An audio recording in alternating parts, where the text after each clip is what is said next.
istorya ng katulong na si Brosalinda na di umano'y sinasaktan ng kanyang among dalawang mataba.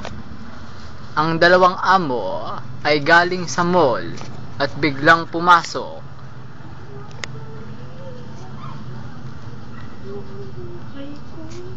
Habang naglilinis si Brosalinda, sinasaktan siya ng kanyang amo.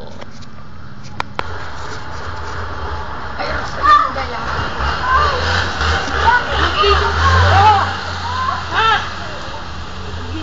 ka!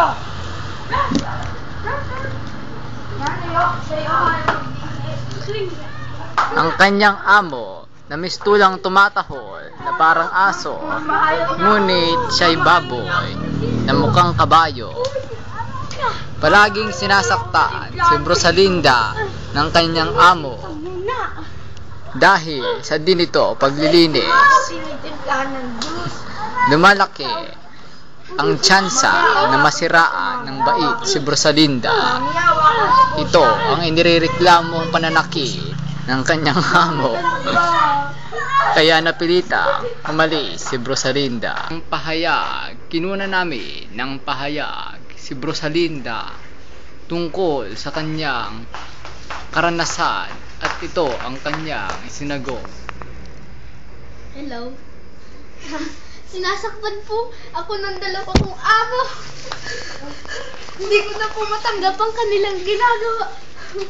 Ang ginagawa kay Brosalinda, Nire-rape po ako.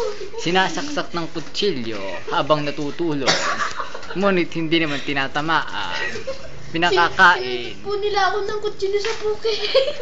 Pinakakain ng itlog, ngunit hilaw naman.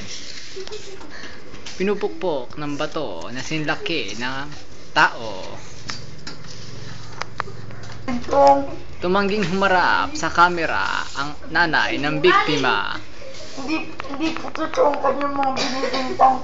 Sinungaling. Hindi ko po siya pinakakain ng ilaw na itlog. Sinungaling. Lahat po ng kanyang sinasabi hindi totoo. Huwag po kayong maniwala din dahil po yung kanya kaming pinagnakawan ng aking mga alaga.